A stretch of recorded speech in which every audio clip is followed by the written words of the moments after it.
saging. Ibalot ko sa lumpia wrapper. Yan.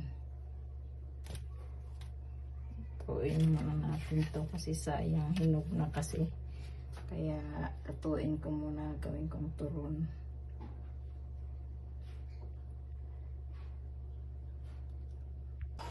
Yan.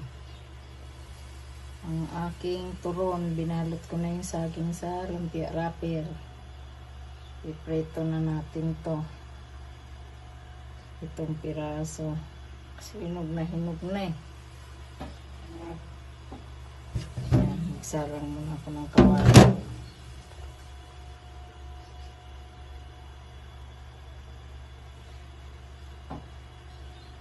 O yan, maglagay na tayo ng mantika. Painitin muna natin para hindi didikit yung balat, lumpia wrapper na balat.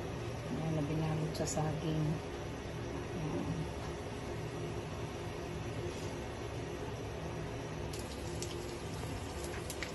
So, ayan na, nailagay na natin yung 4 na piraso. Yan, sa kawali, maya balik ka rin ko na. Yan.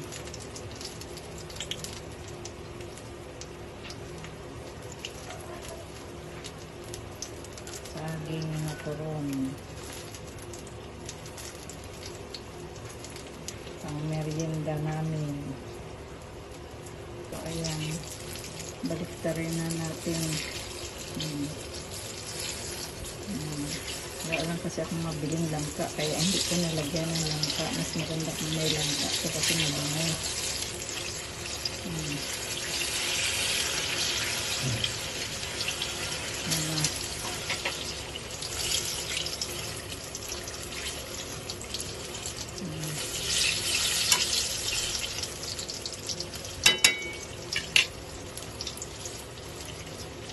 Baliktad ko na. Hainin na natin.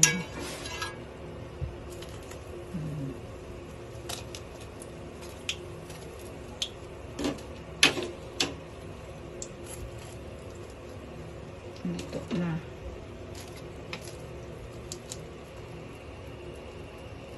Yan. Sasalang ko naman yung natirang 3.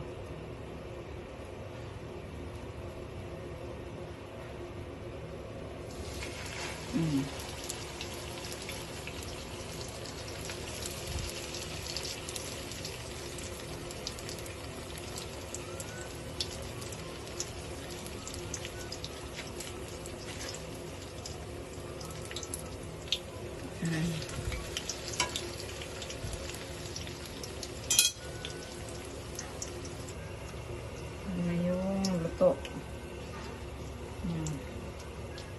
Itong piraso ang nagawa ko sa 3 saging. Ayan, magbalindan tayo at luto na. Excuse me. Ayan.